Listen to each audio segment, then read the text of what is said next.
All right, good afternoon, everyone. Thank you for coming to the Library of Congress. I'm Anchi Hao, Acting Assistant Chief of the African and Middle Eastern Division, or AMID, as most of us know. I would like to begin our program today by briefly introducing our division and our AMID reading room. Our division is consisted of three sections: the African section, the Hebraic section, and the Near East section. We're responsible for collections from 78 different countries and more than 40 languages.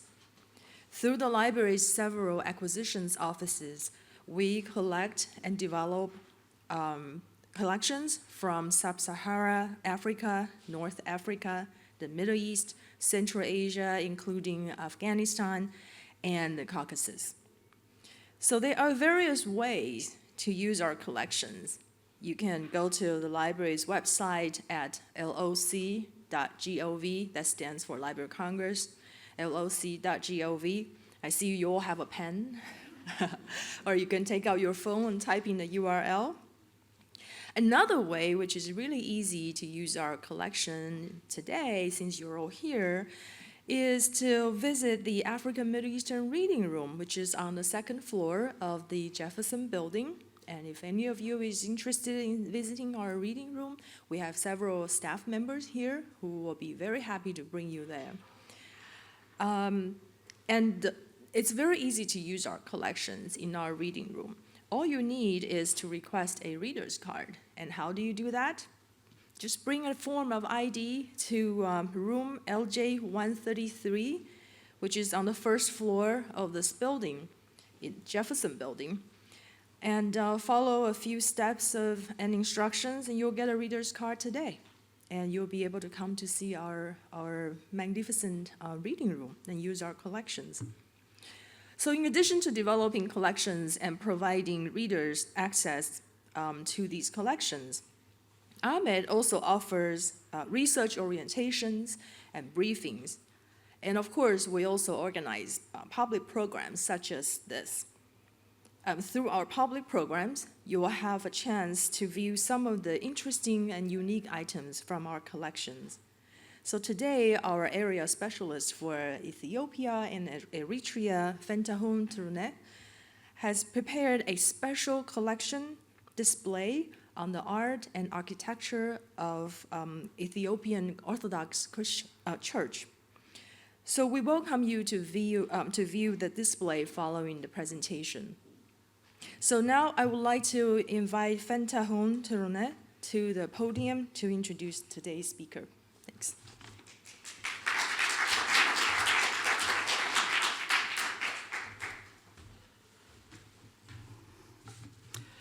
Thank you, Anchi, for the introduction. Ladies and gentlemen, my name is Fentahun Turune, and I'm going to be your host for the event. Before I introduce our guest, I have a couple of announcements. As you see, this event is going to be videotaped for a subsequent broadcast on the library's webcast and other media. There will be a formal question and answer period after the presentation, in which audience is encouraged to participate. But please be advised that your voice and image may be recorded and later broadcast as part of this event. By participating in the question and answer period, you are consenting to the library's possible reproduction and transmission of your remarks. In addition to this, during the question and answer session, I would like to remind the audience that this forum does not entertain any questions of political nature. And thank you for your understanding. Our guest speaker today is no stranger to the African and Middle Eastern Reading Room. He was here in 2015 to present his first two books, and today Esubalew Meaza has come to tell us about his latest book, Ascending to Heaven, about the ancient churches and monasteries of Ethiopia. It's a beautiful book, just fit for the coffee table. So get ready for a really spectacular journey. As you will see from the books set out on the table over there, many a scholar is interested in the arts and architecture of the Ethiopian Orthodox Church. One of the scholars most worthy of mention here is the late Dr. Marilyn Heldman, who devoted most of her life to collecting and studying the art and architecture of this ancient institution. Thanks to the works of scholars like Dr. Heldman, the church is gaining recognition today as the most ancient Christian church in the world. Here in the Library of Congress, our collections have been greatly enriched through the tremendous personal library, which Dr. Heldman so generously donated upon her passing in 2019. And here I would like to take the opportunity to thank Mrs. Nina Gilden-Sivi for her kind assistance in transferring Dr. Heldman's collections to the Library of Congress. Our speaker today, Mr. Esubalew Meaza, has traveled deep into Ethiopia to capture the architectural splendors of the ancient Orthodox Church. And thanks to his great skill with the camera and his eye for beauty, I'm sure that this book will provide scholars with a wealth of new information and make an important contribution to the library's growing collection on Ethiopia. Please help me to welcome Mr. Esubalew to the floor.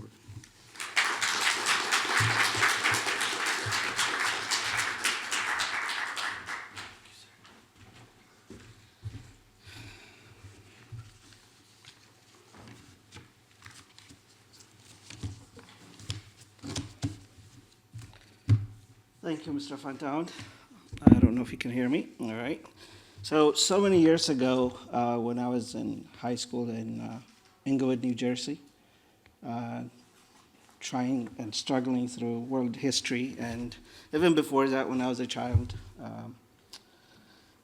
growing up in Addis Ababa, Ethiopia, someone had told me that I'll be standing here and talking to you.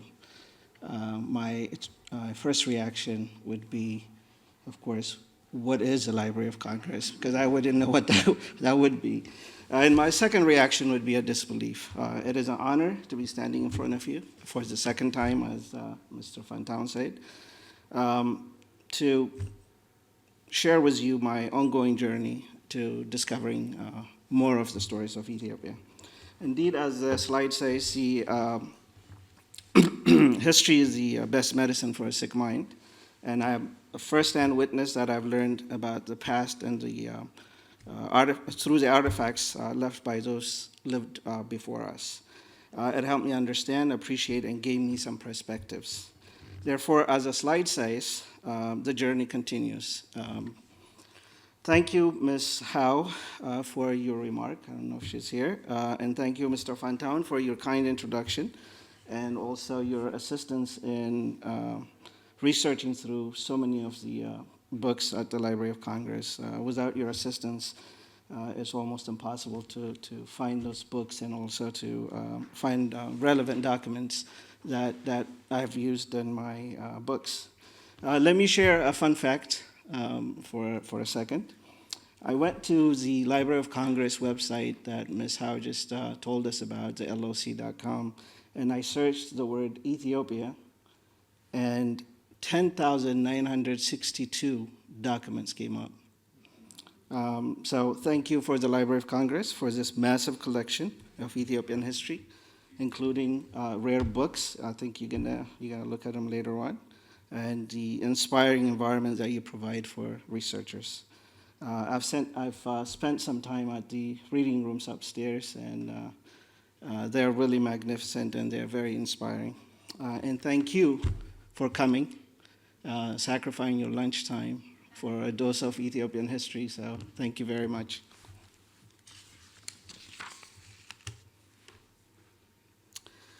So I've done these presentations a few times, and this common thing I hear is hearing about the past is not an exciting time, so what I'm going to do is I'm going to ask you a favor from the start. And what I want you to do is don't listen to me. What you can do instead is get into the stories. Imagine if you're part of the story I'm about to tell you. Imagine if you're the creator. Imagine if you're the painter, or imagine if you're the storyteller. To help you start with this challenge, let me give you a story of mine. So what if you're presented with a pathway to lead you to rediscover a country that you know, and a country that maybe you were born in? Along the way, you encounter some extraordinary people, mind-bending practices, tangible devotions, and tectonic level shifts in your understanding. Would you take on the challenge? This is a question to you. Would you take on the challenge to research more? Would you travel the distance to remote places to document? Would you look at the ancient manuscripts, touch them, examine them, question them, and learn from them? Would you get close to the articles, maybe 1,000 years old, and maybe even connect to the people who created those manuscripts through their presentations? Would you put yourself in the story and become the owner and caretaker of the stories? I believe that's the challenge I accepted, which led me to my latest book, Ascending to Heaven. The book is about ancient churches and monasteries, and it covers churches from the 6th century to the 17th century.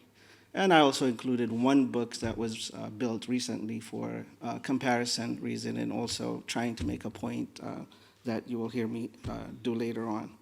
So let me read a short paragraph from the book towards the introduction of the book that might give you a window into my mindset in approaching this project. So although visiting the ancient churches and monasteries would impress most visitors, one does not have to be a believer to approach the brilliant minds that created the structures, the strong bonds that allowed centuries of continuity, and the calm state of mind of the current guardians. The generation of caretakers sustained the environment with meaningful interactions, uplifting conversations, loud silences, and a refreshing degree of humility that transports most visitors toward a state of peace and tranquility. So the book highlights the ingenuity of those who created the buildings and appreciates the current caretakers of the buildings as well.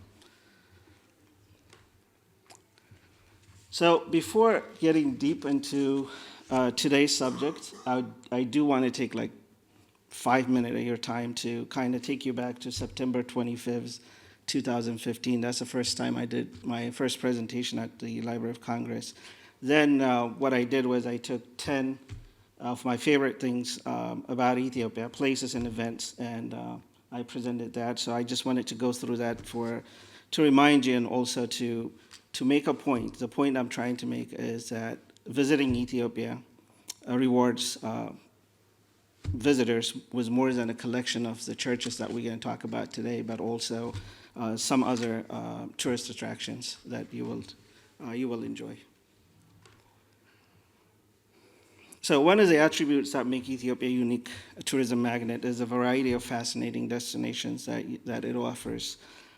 You're not limited to one tourism areas. You have nature, long history, diverse culture, addictive adventures, and raw wildlife.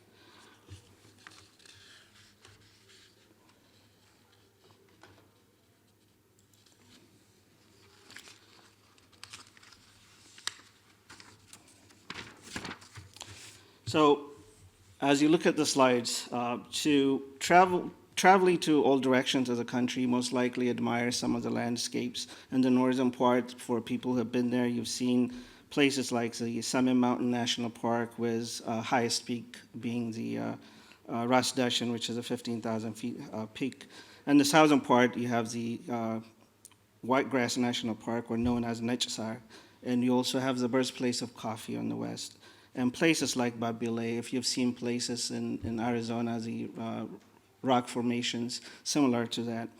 When you talk about history, you have the 4th century CE, the ancient obelisks, the New Jerusalem, 11 connected 12th century churches, sometimes known as the 8th wonder of the world. and Al-Najashi, the 1,400 years old 7th century mosque, and one is a symbolic example of religion tolerance in Ethiopia. Hiking to the mountain in the northern part, which is the Ertale, is another adventure that I was talking about. And of course, all of the national parks will give you a chance to get close to the wildlife, including endemic animals such as the Ethiopian red fox, ibex, and the bleeding heart baboons. I don't know who that person is, by the way. So when we talk about cultural experiences, let me kind of pause for 1 second and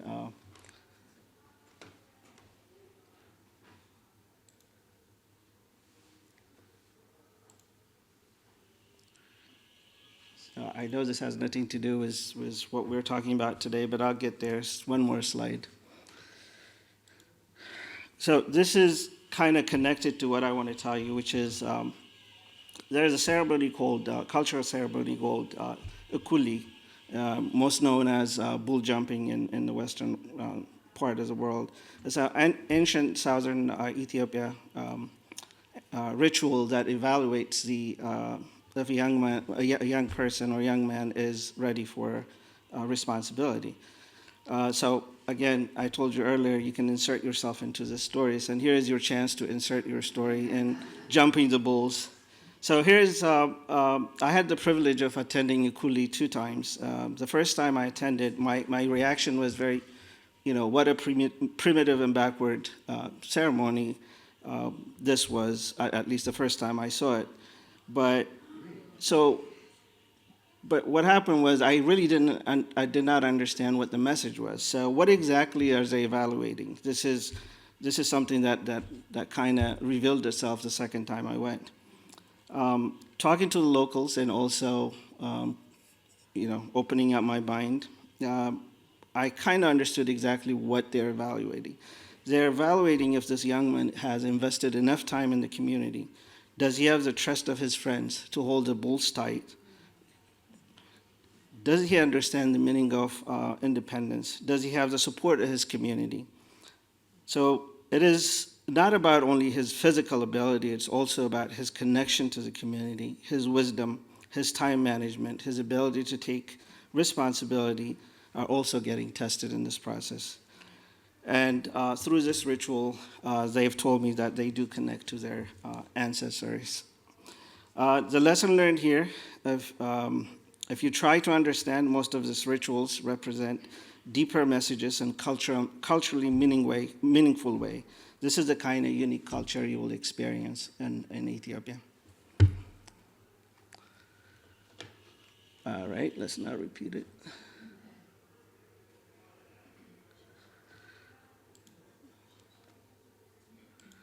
All right, let's talk about why you came here today, which is the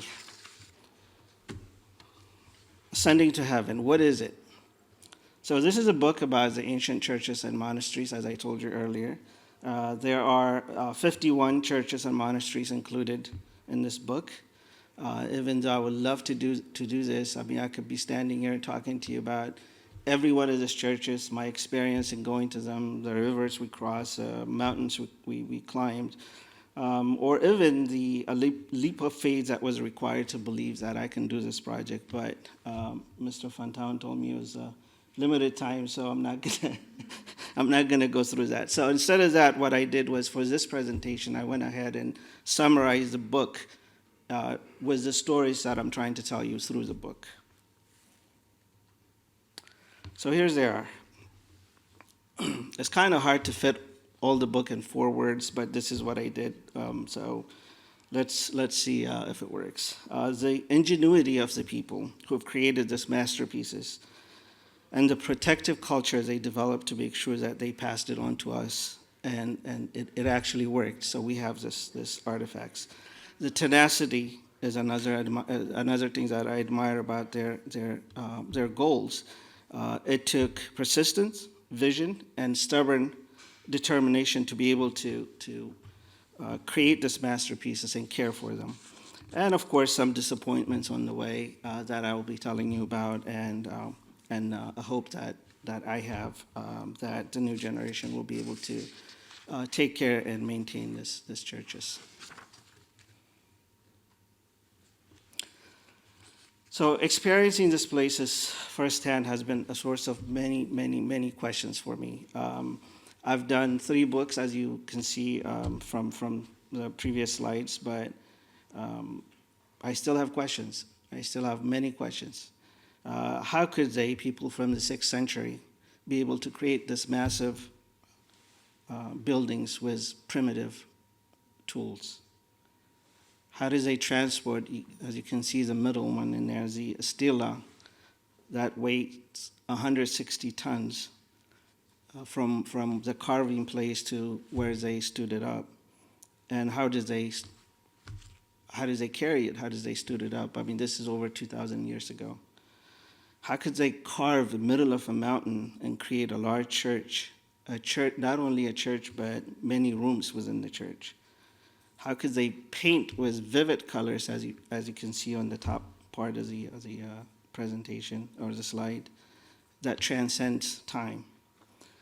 How could they have a vision, looking at the right side of the right side of your picture or your slide? How could they look at that big rocky mountain and say, or have the audacity to say, I'm going to go there in the middle of that mountain and carve a church or create a church?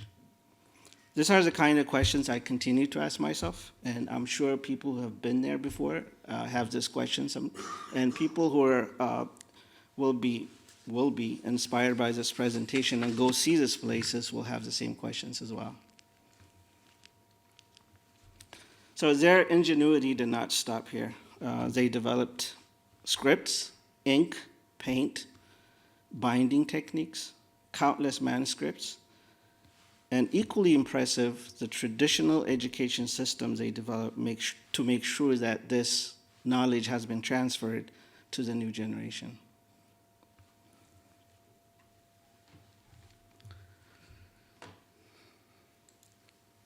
This is just to kind of give you a little break from me talking. So these are some of the ceremonies in the Ethiopian Orthodox Church.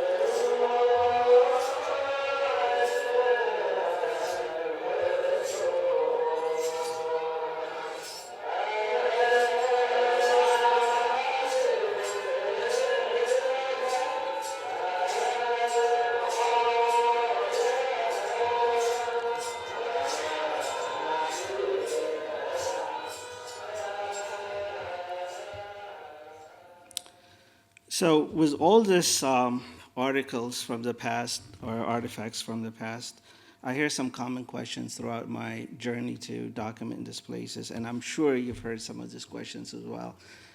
So the questions are, did the Ethiopians really build these structures in the 6th century, 12th century? Questioning many of the Rakian churches. Were they influenced by people outside of their country? Why did they stop inventing?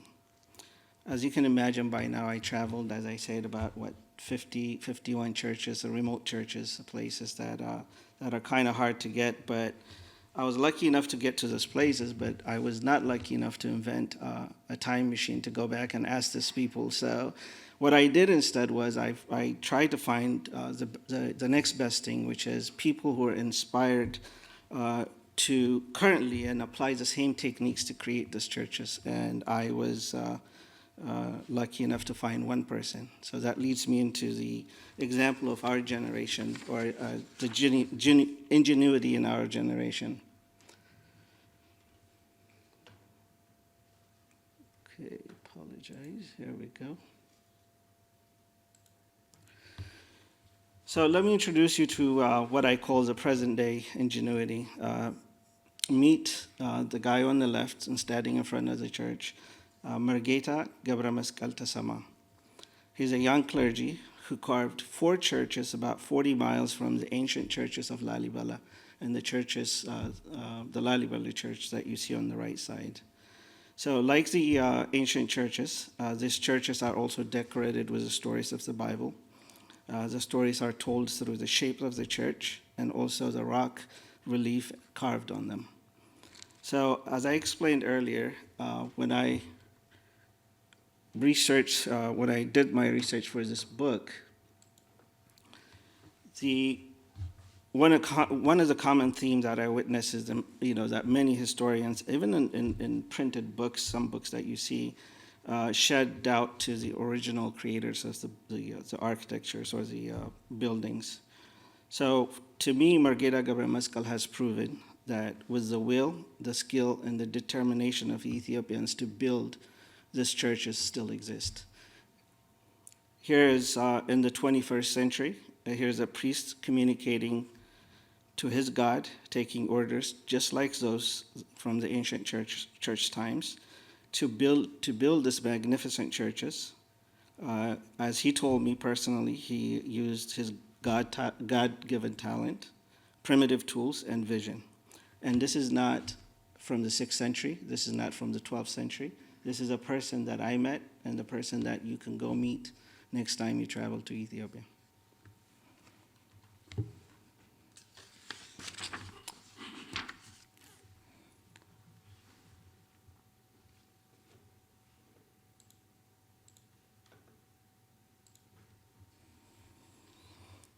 So another story, another word is a tenacity. The determination and tenacity of the clergy is just very strong. I write in the book, somewhere in the introduction part of the book, their life circles around religion. Their culture is shaped by religion, while some practice of the religion itself is shaped by the culture. For more information, when you get a chance, take a look at the book. In the introduction part of the book, you will see more details in there. And in this picture, what I'm trying to show you is the long, consecutive, and tiring services they perform daily, the distances they travel. And as you can see in the middle part of the slide, that's also the cover of the book, many ancient churches are built on hills, mountaintops, and require traveling long distances. And few, like Dabra Damo, that's the church I was talking about, you are required to climb the side of a mountain to the monastery.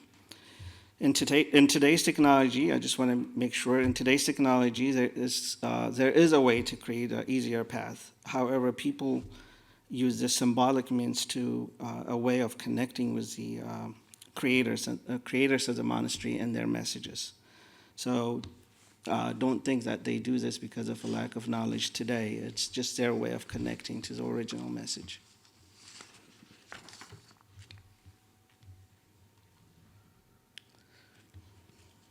So talking about tenacity, let me introduce you to a person. Let me just make it personal and introduce you to a person I met about 3 years ago during my visit to a remote monastery called Waldeba.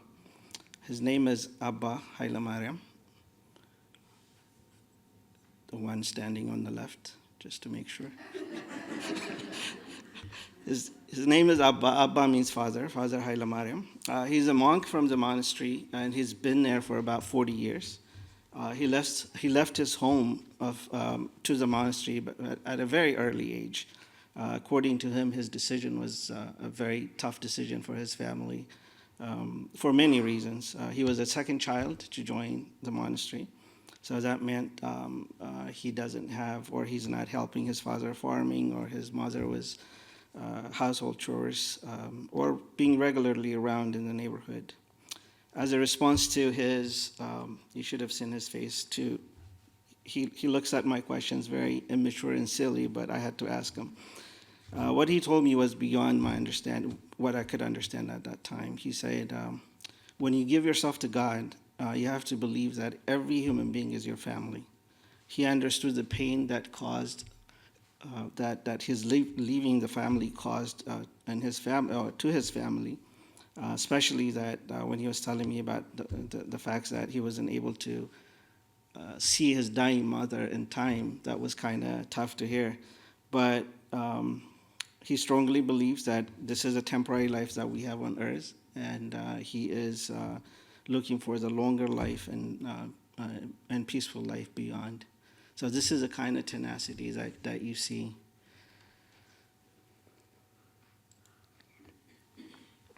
So another interesting thing I learned about him is that he has been serving the monastery in a very different various capacities. One of his responsibility requires him to travel long distances with difficult landscape. The Waldibba landscape is surrounded by 4 rivers, and sometimes crossing those rivers, depending on the season, is not only difficult but also life-threatening. Just to kind of give you an understanding of how massive this place is, it took me 18 hours to just look at a fraction of the monastery. So imagine this person or Abba Haile Mariam doing this trip from the monastery to the surrounding villages, like in a weekly basis. So the few days that I spent with Abba Haile Mariam, what I noticed was interesting. It is hard to know when his day starts because the previous days don't seem to end, as far as I can see. Prayer at all time, serving others, working hard every minute, and eating when it's only necessary. That is a visible life that I witnessed in that monastery.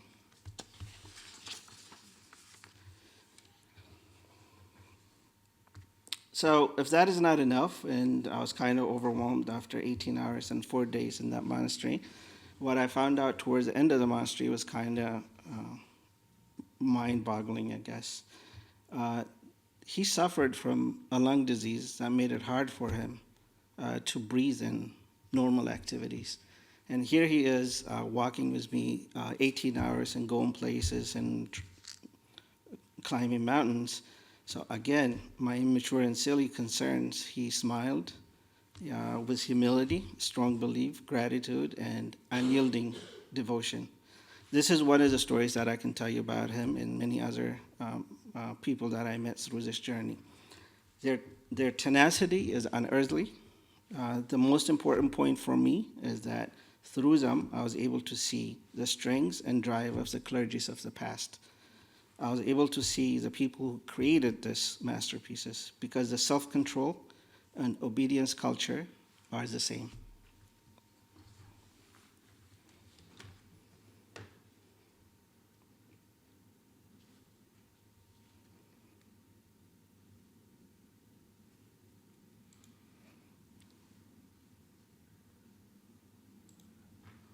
I notice I did the disappointment in black and white. It won't be truthful of me to tell you about all this interesting stories that I encountered and not tell you about some of the disappointments. These are the churches that you see in Lalibela, 12th century churches. As you can see, the cracks on the rocks and also this unattractive cover that you see on the right side is something that was done recently to protect the churches, but ended up not protecting the churches, but also kind of speeding up their demise. So my disappointment here is if nothing is done, the possibility of losing these churches, this masterpiece is as real as it gets. So it's kind of real and concerning.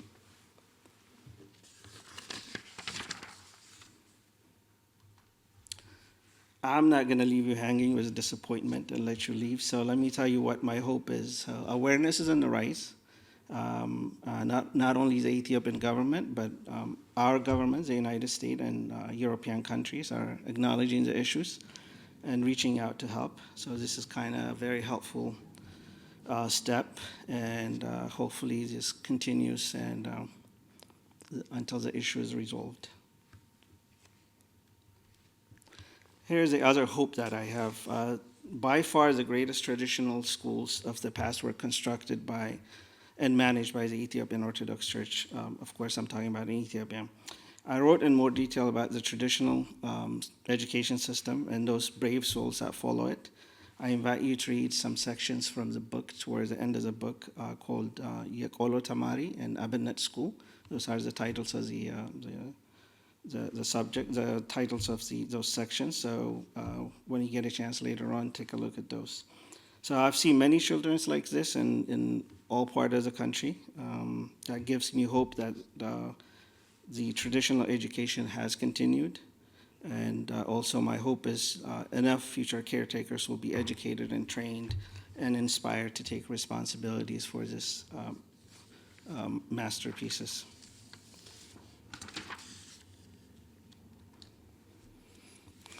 All right,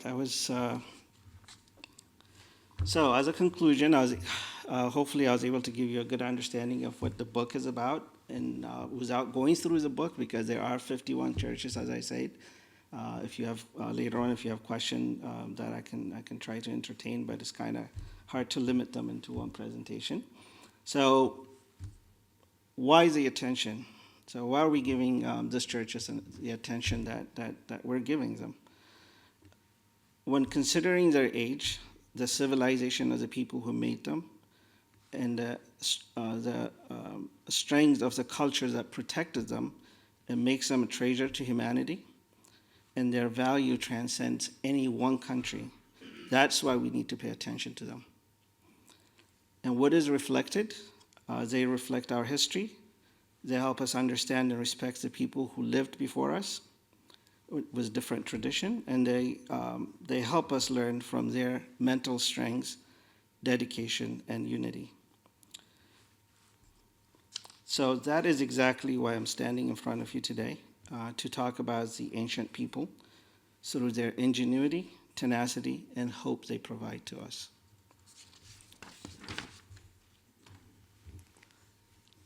So one last slide. I know I said a conclusion, but one last slide won't hurt. Okay, there's a saying that if it makes you nervous, you're doing it right.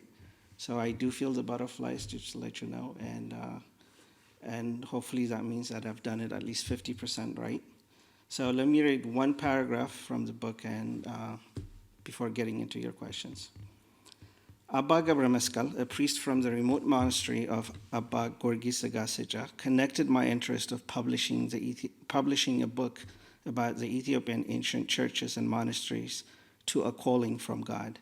He said in a very convincing and deliberate manner, "It's not you who chose the project, it was chosen for you by a higher power."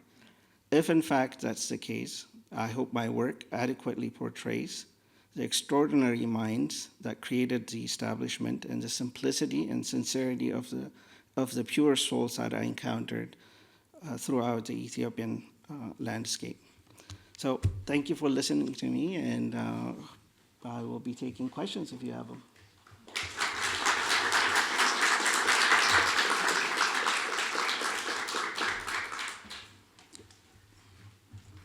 I'm sure you have tons of questions for him because he's just left us in limbo.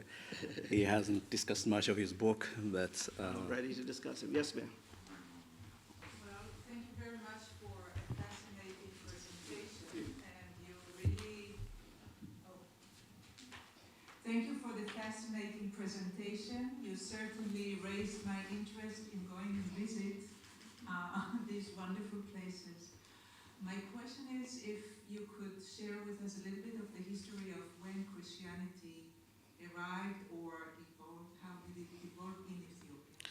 So I'm glad you mentioned that, because towards the introduction of the book, at least the first 10 or 15 pages, that's exactly what I talked about, how Christianity arrived in Ethiopia. There are some two responses to that. One was during the 34 AD when the Ethiopian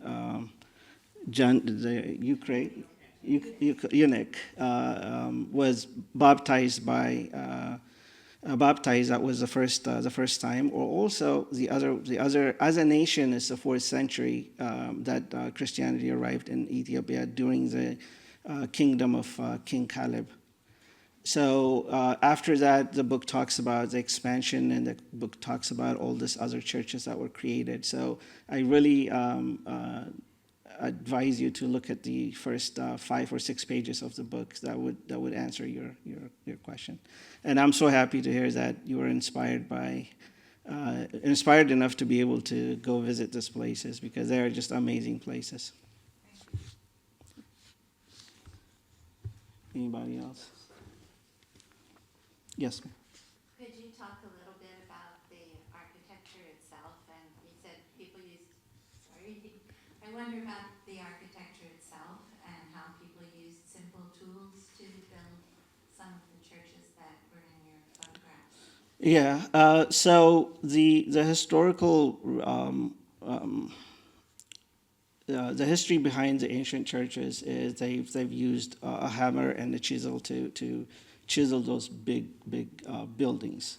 That's what they say. So as one of the presentation I talked about, we need to find somebody who's doing that right now so we can see if that is possible. And that's exactly what I found in Margeta Gabra Mescal, one of the new churches that were built about 5-6 years ago. He actually used the same tools that we heard the ancient people used to create these churches. So a simple chisel and a simple hammer, and no floor plans, no software that tells them exactly where to put what, no measurement for symmetry, and it's just simple tools. So the only way I can answer your question is based on the facts that what I've seen from this guy is just as simple as it could get. You're welcome. Yep.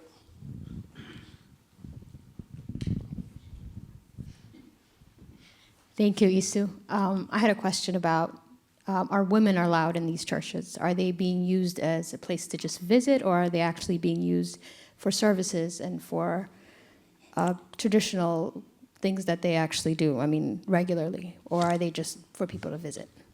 Okay, so that's an interesting question. So there are churches and monasteries, not churches, there are monasteries that women are not allowed in. But from the 51 churches that I covered in the book, I would say only about 2 or 3% of that is where women are not allowed. But at the same time, there are churches where guys are not allowed. So I wouldn't put it as a big issue to go visit these places, because the majority of the places are just living churches and churches where ceremonies happen, so you can go visit these places. You just have to make sure that you exercise enough and have the stamina to travel some of these places, because they are far away. Some of the churches from one place to another will take about 4 or 5 hours of walking in the mountains. So I just that is probably the only thing required. But as far as women, you are allowed in many places, so I wouldn't put that as a roadblock. Anybody else? Yes. Thank you, Isu. So my question is, where do you get your inspiration from, and how do you pass your inspiration to your kids? And I know you have kids. Where do I get? So as Abba Gabra Mescal said, I guess the calling is from God. I don't know. So as far as passing it on, that's the question I can answer. Every time I get a chance, I do take my kids to these places. They are American-born kids, but they did go to these remote places with me. They slept in front of a river and waiting for the river to come down so we can cross. They've seen everything. So they do have, the only thing I can do is show them what I'm trying to do and just give the value to what I'm trying to do. So I feel like they understand it. I feel like they're, I don't know if I go as far as inspired, but they will be inspired one day because they've seen these places, they've experienced it firsthand. So that's one way of passing it, I guess. Yes, sir. Yeah. Yeah, Metal. It's coming, sorry. Thank you. It was a nice presentation, Sue. I just wanted to admire the job that you have done, not only for this book, but the other two books that you have published already. I have this book, and as an Ethiopian American, which I'm originally Ethiopian, I'm an Orthodox Church followers too, but I never been in one of those 52 churches that you have been. And not only me, I'm sure many of the Ethiopians, Orthodox followers or non-Orthodox people also never been to these places. So my question is, I know that the monasteries and the monks are not that much open for the outside people. They are not really inviting to be seen because they just left the world to be spending all their time for praying. So for regular people to go to these places, how they are really welcoming to see many people to visit them? And that's one question. Another one is that this book is in English, and as I just mentioned earlier, a lot of Ethiopians are not really open to this. So when we see books in English, we always think that that's prepared for non-Ethiopians. So this is a kind of educational book for all Ethiopians. So do you have any plan that it could be translated in Amharic so that everybody will share? So even Ethiopians will see this as a place to see in the future. Thank you. Oh, those are great questions. The first one about the monks and the clergy in the remote sites, the remote monasteries you're talking about. They're not as close as you think they are, but usually when you see them, they're praying or they're in their mind kind of doing their own thing. So that kind of probably gives you the understanding they might be not as open as you think they are, but I believe if you approach them, if you talk to them, if you ask them questions, whatever curiosities that you have, I think they are open. So what you said as a regular person, I guarantee you I went in as a regular person. So it was just spending a little more time. If they do see you, usually when we visit Ethiopia, we have limited time, so we're trying to get to the point of whatever we're doing really quick. I mean, that might not work in this places because they do, as I say, they do need time to understand exactly what your question is and trying to be able to answer it. So as a general answer, I would say take your time and approach them, and they are very open people. As far as the Amharic version, there are people who have asked me if they can translate it. I really believe that people should do what, if I go beyond my skill, then I may mess it up. So I don't want to translate myself, but there are people who have asked me before, and if they're serious about it, and if they press, then I don't have any issues, and I would allow them to translate it. So hopefully they'll get translated one day. Yes, sir. Thank you for the nice presentation. You said 51 churches. What's the estimate of the total number of churches like this in Ethiopia? So they are still discovering. So I don't want to put a number in it, but in the book I put in the 2011 statistic. Over 2,500, I believe, is what they documented. But you can definitely look at the book and get the right answer. But as I say, like even after the book was published, I saw a church that was discovered in the northern part of Ethiopia, very similar to the one that was shown in the cover. So. They're discovering every day, so I can't tell you exactly what number, but you're welcome. Yes, sir. Are there any of these churches on UNESCO's cultural heritage sites, and if they are not, is there any effort to put them, and if they are, which ones? So there are a lot of sites, not only churches, but a lot of sites, and including some ceremonies that are part of the UNESCO protection, under the UNESCO protection, such as the Lalibela, the 11 interconnected 12th century churches. They've been under UNESCO protection. So there are, so many of them are, but as I said, some are still just getting discovered, so it's kind of hard to expect that they will be covered right away. But yes, there are some. The outside world is noticing, and this artifacts and this treasures are not just, in my view. I mean, they are in Ethiopia, but they belong to the world, and they are getting protected. So. 5 more minutes. Yes. I know it's difficult to travel and to visit 51 churches, and how long it take you to visit these churches? And also some of the churches, I mean the monasteries, I'm sorry, require a lot of walking and a lot of fasting. And could you please tell us, I mean, if you have any difficulties and if you have any experiences to visiting this place? Yeah. So one of the advantages that I have is I do, my other hobby is hiking. So that kind of helped me out a lot. Some of the churches, as I said earlier, are trying to document them the right way. It does take 4 or 5 hours just to get from one to another. And in the case of the Waldiba Monastery, where I met Abba Haile, we spent 4 days there with a total of 18 hours of walking. So they are difficult to get to, but believe it or not, the walking is not the issue for me.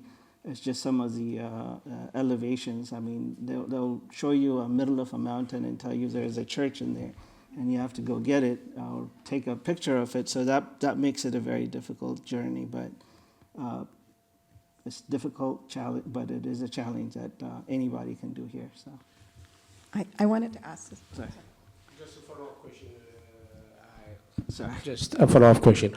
I just wonder, why is those churches in the mountainous area?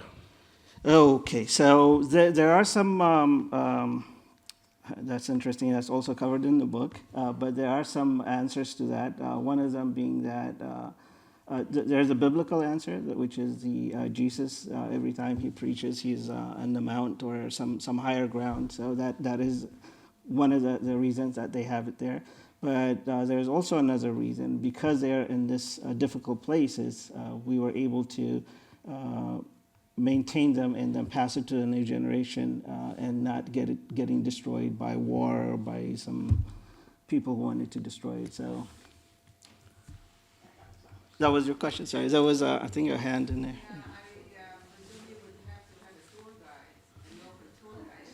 So yes, you do.